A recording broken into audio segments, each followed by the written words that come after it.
სწრაფი რეაგირება რომ მიექცეს ამ ხალხს ყურადღება. 3620 ოჯახი არის მშიერი დარჩენილი. ჭიათურელი მაღაროელები უმძიმეს ვითარებაზე საუბრობენ და უკვე 29 დღეა საპროტესტო აქციებს მართავენ. მთავრობის ადმინისტრაციის შემდეგ მათმა პროტესტმა ჯანდაცვის სამინისტროსთან გადაინაცვლა. მაღაროელებს სურდათ იმ სამუშაო ჯგუფში ყოლოდათ წარმომადგენელი, რომელიც რამდენიმე დღის წინ შეიქმნა და რომელიც ჭიათურაში არსებული პრობლემის გადაჭრის გზებზე მუშაობს. ამ ჯგუფში არ არიან ისინი, ვისაც ეს პრობლემები ყველაზე მეტად ეხებათ, თავად მაღაროელები. როგორც ისინი ამბობენ, მათ პროტესტსაც სწორედ ეს იწვევს. ჯგუფის შემადგენლობაში არიან ჯანდაცვის სამინისტროს წარმომადგენლები, დასაქმებულთა გაერთიანებისა და პროფკავშირების წევრები. მაღაროელებმა 28 მარტს სოციალურ ქსელში გავრცელებული განცხადებით გაიგეს, რომ ამ ჯგუფმა მათთვის იანვრის სახელფასო დავალიანების 60%-იან დაფარვაზე იმსჯელა. ეს ინიციატივა პროფკავშირებს ეკუთვნის. თუმცა ჭიათურიდან თბილისში პროტესტისთვის ჩამოსული მაღაროელები აცხადებენ, რომ პროფკავშირების წარმომადგენლებს არ ენდობიან და ისინი სამუშაო ჯგუფში მათ ინტერესებს არ წარმოადგენენ.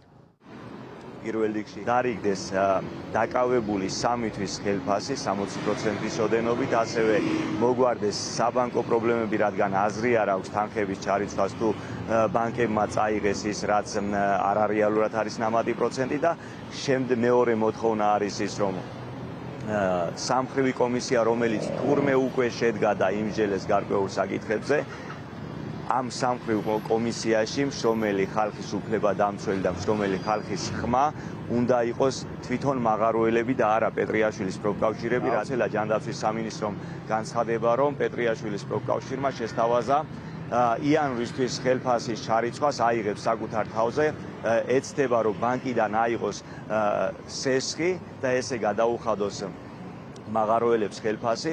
ჯერ ეს არის ძალიან ცინიკური და დამცინავი.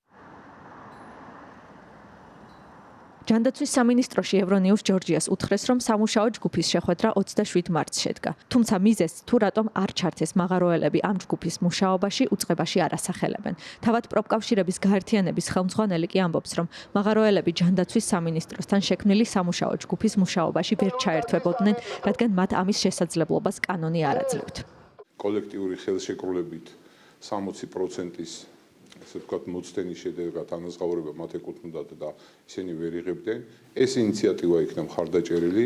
უპრეცედენტო რამ მოხდა, რაც პროფკავშირებმა გააკეთა და მაგალითს ანალოგს ვერავინ ვერ მაჩვენებს, იმიტომ რომ ჩვენ სერიოზული რისკის ქვეშ ვართ, თუ ამ თანხების ანაზღაურება შემდგომ არ მოხდება და უდანაკარგოთ რომ მიიღონ და ბანკის ვალებმა არ წაიღოს ეს 60% ამ საკითხებთან დაკავშირებით. ბოლო, ესე ვთქვათ, დეტალები ზუსტდება ბანკთან და ეს იქნება გარანტირებული.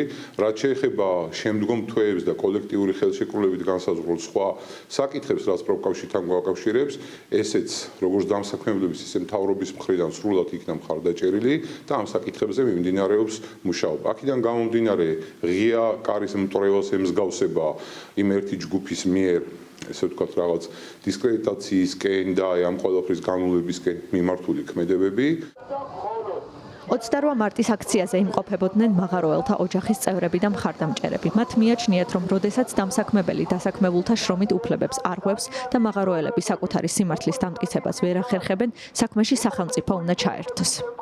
ეხლაც რომ დაკმაყოფილდეს ეს 60% და უაღრესად მნიშვნელოვანია, რა თქმა უნდა, რომ შიმშილით პრობლემები არ შეექმნათ ხალხს, მაგრამ მეორეს მხრივ დასაფიქრებელია გრძელვადიანი პერსპექტივა, ხო? გრძელვადიან პერსპექტივაში სახელმწიფოს რა გეგმები აქვს ამ რეგიონზე, რადგან ყველა რესურსი მილევადია, მათ შორის მანგანუმიც და დღეს თუ არა ხვალ ეს პრობლემა ისევ თავს იჩენს და განსაკუთრებით მე გრძელვადიან პერსპექტივაზე ვფიქრობ 10 წელში, როდესაც ეს რესურსები გამოილევა, რა გვემუქრება და რა დაგვემუქრება იქ მცხოვრებს, რომელთაც გვაქვს იქ სოფლები და არ გვინდა რომ განადგურდეს. და ჩემი შვილიც არის ერთ-ერთი მაღაროელი. გული მტკივა რომ ჩემი ჭიათურლები, ჩემი მშრომელი მაღაროელები ჩამოვიდნენ, მივიდნენ კანცელარიასთან, მივიდნენ პროფკავშირებთან, მაგრამ არაფერი აბსოლუტურად, არაფერი წინსვლა, არაფერი სასიკეთო. მაღაროელების პროტესტი ჭიათურაში 28 თებერვლიდან დაიწყო. მას შემდეგ, რაც კომპანია Georgian Manganese-მა 2024 წლის ნოემბერში ჭიათურის მაღაროში მუშაობა შეწყვიტა, თუმცა თანამშრომლებს ხელფასის 60%-ის გადახდას და სადაზღვევო პაკეტის შენარჩუნებას დაჰპირდა.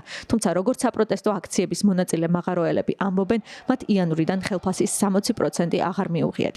2025 წლის 7 მარტს კი კომპანიამ განაცხადა, რომ მიწისქვეშა სამუშაოები ჭიათურაში აღარ განახლდებოდა. საერთაშორისო აღიარებულმა გერმანულმა საკონსულტაციო კომპანიამ ჭიათურის საბადოებში ტექნიკური, გეოლოგიური და ფინანსური მონაცემები შეისწავლა. დასკვნით დასტურდება, რომ მიწისქვეშა მოპოვება ფინანსურად წამგებიანია. მაღაროელებმა პროტესტის თბილისში გაგრძელება 24 მარტს გადაწყვიტეს.